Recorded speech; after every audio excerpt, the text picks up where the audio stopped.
રાજકોટ જિલ્લાના ઉપલેટામાં કાયમી દારૂના વેચાણથી ત્રસ્ત થઈને કારખાનેદારો દ્વારા જનતા રેડ કરીને દેશી દારૂ ઝડપી પાડવામાં આવ્યો છે। ઉપલેટા શહેરના પોરબંદર નેશનલ હાઈવે પર આવેલા કારખાનેદારોમાં જનતા રેડ કરી દેશી દારૂ ઝડપી પાડવા હોવાનું સામે આવ્યું છે। પોરબંદર રોડ ઉપર આવેલા ઈસરા પાટિયા પાસેના કારખાનેદારોએ એકમાત્ર થઈને દેશી દારૂના વેચાણ પર જનતા રેડ કરી। અહીંયા છેલ્લા ઘણા સમયથી દારૂનું ખુલ્લેઆમ વેચાણ થઈ રહ્યું હોવાનું કારખાનેદારોએ જણાવ્યું હતું। દારૂના વેચાણ અંગેની અનેક ફરિયાદ બાદ પોલીસ દ્વારા કોઈ એક્શન નહીં લેવાતા જનતા રેડ કરી કારખાનેદારો દ્વારા દારૂનો જથ્થો ઝડપી લઈને પોલીસની જાણ કરતા પોલીસ તાત્કાલિક સ્થળ ઉપર આવી પોલીસ દ્વારા દારૂના જથ્થા સાથે 2 ઇસમોને પકડી ઉપલેટા પોલીસ સ્ટેશન ખાતે મુદ્દામાલ સાથે લઈ ગયા હોવાનું સામે આવ્યું છે। શ્રી ગંગેશ્વર પ્લાસ્ટિક ઈસરા પાટીએ બસ સ્ટેન્ડની પાછળ અહીંયા કાયમ ઈસરાના પાટીએ જોરદાર દારૂ વેચાય છે ખુલ્લેઆમ। અને હવે તો અહીંયા આવીને એમ કહેવા માંડ્યા કે બાઇટિંગ તો દે, નાસ્તો કરીએ તો આવીને માથે પૂછે છે કે બાઇટિંગ તો દે। પછી અમે દારૂવાળાને પકડ્યા અને પોલીસને ફોન કર્યો, પણ પોલીસ 1-8 કલાકે આવી, ત્યાં લગી ટાઈમે પોલીસ આવી નહીં અને એની માટે સખ્ત કાર્યવાહી થાય અને આ કેસ અહીંયા પૂરો ન થઈ જાય, આ કાયમીને માટે દારૂવાળા બંધ થઈ જાય એવી અમારું આવેદન છે। આ લગભગ તો જાજા વરસથી હાલે હે, અમે વરસ ઇતિહાસ કન્ટિન્યુ એને પ્રેમથી સમજાવીએ કે ભાઈ તમે કઈક બંધ કરો, ન કરો તો અમારી હરમથી તો વેચો, પણ હવે હરમથી નહીં આ દાદાગીરીથી વેચવા માંડ્યા છે। અમે દારૂવાળાને પકડ્યા અને આ પકડીને પોલીસને સોંપી દીધા અટાણે।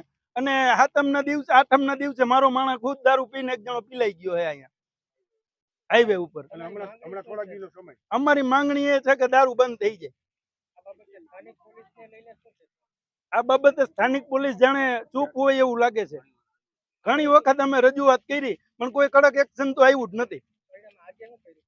પરિણામે આજે અમે દારૂવાળાને પકડીને પોલીસ વાળાને ફોન કરીને પછી એને પકડાવી દીધા છે।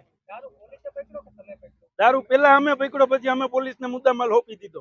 તકલીફમાં એવું છે કે અહીંયા લોકો દારૂ વેચે છે ને કોઈ પોલીસ એક્શન લેતી નથી, એટલો દારૂ વેચે છે। અમારા માણસો કારખાનામાં કામ કરીને મગજમારી કરે અને બાંધે છે અને કોઈને લાગી કરી જવાનો ભય છે, એ માટે અમે એક્શન લીધું છે। આજે અમે પોતે જ બધા કારખાનાવાળા ભેગા થઈને દારૂવાળાને પકડ્યા અને પોલીસને બોલાવી। પોલીસ પણ 1 કલાકે આવી, નાઈથી એ લોકોને લઈ ગયા અને અમે બધા કારખાનાવાળાએ નક્કી કર્યું કે આ વહીવટ બંધ કરાવવાનો છે અને રોજ આ મગજમારી કાયમ ધીમા 50 ફેરે વેચવા આવે છે। 2 મોટરસાઇકલો નીકળે અને મન ફાવે એમ દારૂ દઈને જાય છે અને હોરન મારીને મજૂરને બોલાવે લઈ જાઓ દારૂ। અને બધાય મજૂર આગળ એમના મોબાઈલ નંબર છે કે ભાઈ અહીંયા આવીને બધાને દારૂ આપી જાય અને બધાને દે છે અને અમારા કાયમની મગજમારી છે, એટલે આ બંધ કરવા માટે અમે આ બધું એક્શન લીધું હોય। સમજી ગયા? હાઈવે ઉપર દારૂ પીને મજૂર નીકળી જાય, પાછા વાહનમાં આવી જાય એટલે અકસ્માતમાં આવવાનો ભય લાગે। હમણાં પરમદી એક જ મજૂર મરી ગયો દારૂ પીને। માગણી બસ આ દારૂ બંધ કરવાનું ઈચ્છા, કાયમને માટે આ મગજમારી છે ને એટલે બંધ કરવા માટે અમે બધા એક્શન લીધું હોય। બધા કારખાનાવાળા ભેગા થઈને આ બધું કીધું હોય। સમજી ગયા? એક્શન એટલે તમે ઉપર સુધી કાર્યવાહી કરશો આ બધી આની। સમજી ગયા? વિપુલ ધામેચા, દિવ્યાંગ ન્યૂઝ, ઉપલેટા, રાજકોટ।